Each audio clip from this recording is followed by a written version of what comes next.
Irrigeerrareen kuufne biyyoo uffatee jira, biyyoo uffatee jira, biyyoo uffatee jira, biyyoo uffatee jira. Maaliif deemtee achee qe'ee masaraa du'a, kaayyoo qeerroof qarree taasistee abdii gu'a.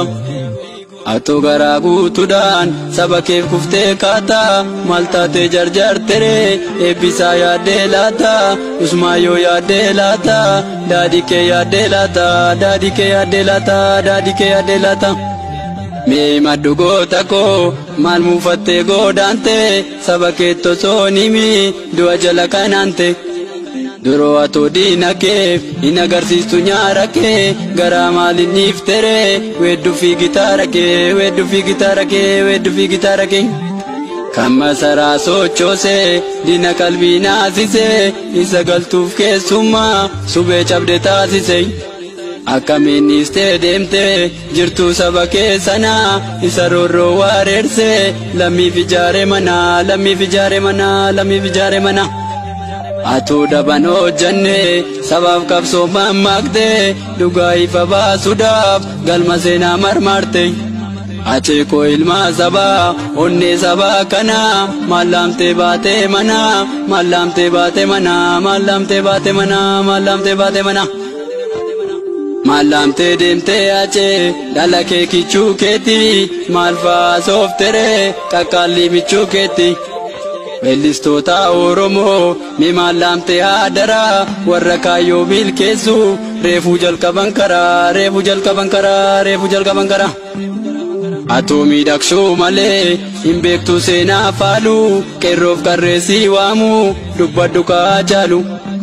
Atoo miidhagsuu malee hin beektu seenaa faalu, qeerroof qarreessii waamu dubbadhu kaa jaalu. Duroo callisuun beektu iyya sabaa dhaageesse, har'oo maaltu ta'e garaa jabaattee teesse, garaa jabaattee teesse, garaa jabaattee teesse. Yaa jabaatii deekse goota qooqni kiilolee, gumaa kee baasuuf jira qeerroof qarreessiif lole. Akkasiif gamteen beenne achee finfinnee jirtaa seenee, ni dhuftaa eegnaa malee du'a kee arguun feene, du'a kee arguun feene, du'a kee arguun feene. Ilmoo kee sarkaa qabne farda seenaa kee yaamna, annuura finfinneettis siidaa warqee siidamna. Har'a fooniin dhaabamtus kaayyoon kee yoomuu duutu, nagaatti kaachee koo boolla kee booknaa guutu, boolla kee booknaa guutu, boolla kee booknaa guutu.